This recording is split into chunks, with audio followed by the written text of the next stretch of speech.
जिस्म है तेरा।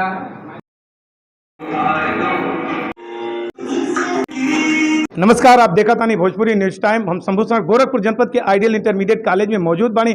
एक संगोष्ठी पंच प्रण के लेके, एक संगोष्ठी भारत के विकास के लेके, भारत के उन्नत के लेके।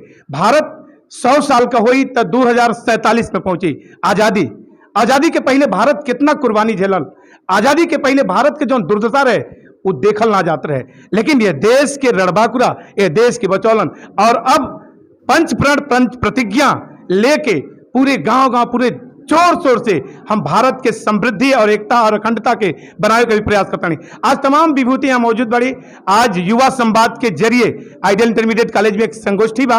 आयोजक भारतीय महिला संस्थान जंगल सिगरी के द्वारा और नेहरू युवा केंद्र के तत्वाधान में कार्यक्रम बा। हमारे साथ यहाँ जुड़ा विकास अधिकारी मोहम्मद आसिफ अखलाक, जोरदार ताली से सम्मान करें। और एक सवाल आपसे बा, आज चूंकि आज एक कार्यक्रम में आप आयल बनी युवा संवाद के जरिए पंच प्रतिज्ञा के द्वारा, तो आपके कैसन एक कार्यक्रम में आकला था, एक रूपरेखा का बा थोड़ा मेरे। ये कार्यक्रम मैं अभिभूत हूँ यहाँ आकर, और यहाँ के बच्चों के द्वारा जो प्रदर्शनी दिखाई गई, नाट्य प्रदर्शनी और संगीत, उससे मैं और भी अभिभूत भी हूँ और बहुत खुश भी हूँ। और यहाँ के बच्चे बहुत टैलेंटेड हैं, इसमें कोई शक नहीं है। बात है बस थोड़ा हमें शेप करने की ज़रूरत है, उनको सही रास्ते पे सही मार्गदर्शन की ज़रूरत है। उसके लिए ये प्रोग्राम आयोजित हुआ है और मैं बहुत प्रसन्न हूँ कि मुझे यहाँ एज ए मुख्य अतिथि बुलाया गया है। सर, कैसन लगा था कि यूथ जौन बा आज का जौन, चूँकि बहुत भटकाव के तरफ बा आज के यूथ, वर्तमान के यूथ, और जिम्मेदारी बड़ी लंबी बा।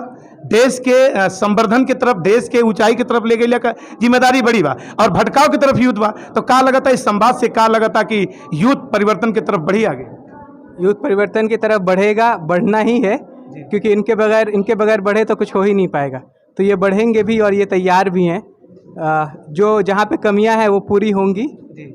मैं इस बात को लेकर बहुत पॉजिटिव एटीट्यूड रखता हूँ कि जो भी कमी है वो सब दूर होगी टाइम के साथ साथ।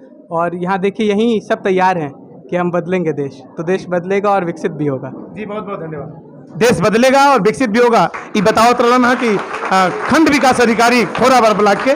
तो आप और भी अपडेट हम और लोग से जानब, नेहरू युवा केंद्र के तत्वाधान में खोराबार के एक कार्यक्रम आयोजन जो रहल युवा संवाद भारत 2047, चूँकि ड्रीम प्रोजेक्ट रहल 1947 से 2047 के जो लक्ष्य बा देश के एक आधार मजबूत कैला के, देश के मजबूती से विश्व गुरु बनौला के। तो आज ये परिसर में आज युवा संवाद के माध्यम से तमाम लोग, तमाम गणमान्य लोग यहाँ उपस्थित रहलन और सब लोग अपने अपने लक्ष्य के पूरा कैलन और अपने लक्ष्य के सजग रहला का भी संकल्प रहलन पंचप्रण के माध्यम से। तो आप देखत रही हैं आइडियल इंटरमीडिएट कॉलेज में युवा संवाद के माध्यम से। कैमरा पर्सन मनोज संघ, हम संभूषण देखत रही भोजपुरी न्यूज टाइम।